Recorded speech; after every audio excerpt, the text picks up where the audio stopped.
अब आज की सबसे बड़ी खबर जिसका इंतजार आप सबको होगा, क्योंकि अब हम आपको महाराष्ट्र के एक ऐसे गांव में लेकर चलेंगे जिसे आईएसआईएस यानी इस्लामिक स्टेट के आतंकवादियों ने अल शाम घोषित कर दिया है, और जहां रहने वाले सभी लोग भारत के कानून का पालन नहीं करते, बल्कि इस गांव में शरीयत कानून का पालन होता है।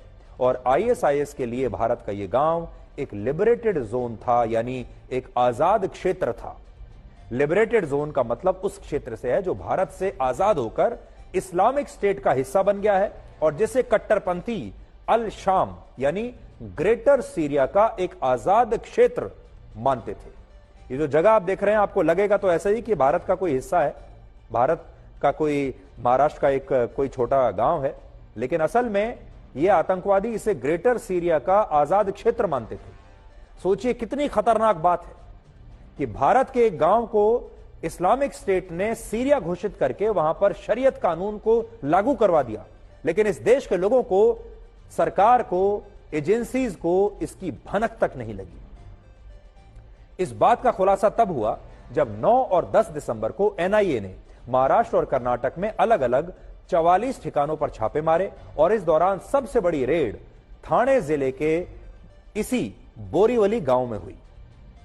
यह गांव पड़घा नाम के एक क्षेत्र में आता है, जहां से एनआईए ने इस्लामिक स्टेट से जुड़े कुल 15 संदिग्धों को गिरफ्तार किया। लेकिन अब यह पता चला कि ये सारे आतंकवादी इस्लामिक स्टेट के महाराष्ट्र मॉड्यूल से जुड़े हुए थे, और इन आतंकवादियों ने ठाणे जिले के इस गांव को आजाद क्षेत्र घोषित करके वहां शरीयत कानून को लागू कर दिया था। और इस गांव में आईएसआईएस के लिए बड़े पैमाने पर युवाओं की भर्ती की जा रही थी। सोचिए, भारत देश में आईएसआईएस के लिए भर्ती चल रही है।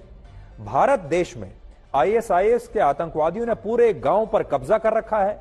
उस पर भारत का संविधान नहीं चलता, भारत की पुलिस नहीं जा सकती, भारत का मीडिया नहीं जा सकता, और वहां शरीयत कानून चलता है। जांच में यह भी पता चला कि सारे आतंकवादी देश भर में 400 से ज्यादा स्थानों पर ड्रोन से आतंकवादी हमले करने की योजना बना रहे थे। तो सोचिए, लगभग वैसे ही हमले जैसे हमास ने कुछ दिन पहले इजराइल पर किए थे। अभी तक आपने हमारे देश में ड्रोन के जरिए आतंकवादी हमलों के बारे में नहीं सुना होगा। अब आतंकवादी पूरी दुनिया में ड्रोन के जरिए हमले करते हैं, और इनकी योजना यही थी कि ये पहली बार भारत में ड्रोन के जरिए 400 स्थानों पर हमला करते।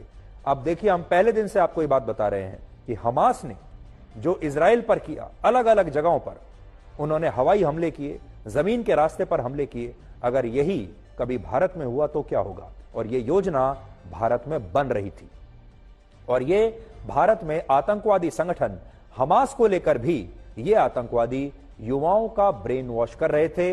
ये आतंकवादी हमास के भी समर्थक थे, और इनके पास से हमास के झंडे भी मिले। एनआईए ने जब इस गांव में मौजूद कई घरों की तलाशी ली तो वहां से हमास के कुल मिलाकर 51 झंडे बरामद हुए। अब सोचिए, भारत में महाराष्ट्र के एक गांव में जो मुंबई से 50 किलोमीटर दूर है, वहां हमास के झंडे क्या कर रहे हैं। और इस दौरान यह भी पता चला कि इस गांव में हमास के आतंकवादियों को एक हीरो की तरह माना जाता है। सोचिए, अब तक तो हम यही कहते थे, यही सुनते थे कि भारत में इस्लामिक स्टेट के, आईएसआईएस के फुटप्रिंट्स नहीं है, हमारा देश आईएसआईएस से सुरक्षित है। लेकिन इस खबर ने जांच एजेंसियों को भी हैरान कर दिया है, और अब आप समझ सकते हैं कि आईएसआईएस के आतंकवादियों के कदम भारत में पड़ चुके हैं।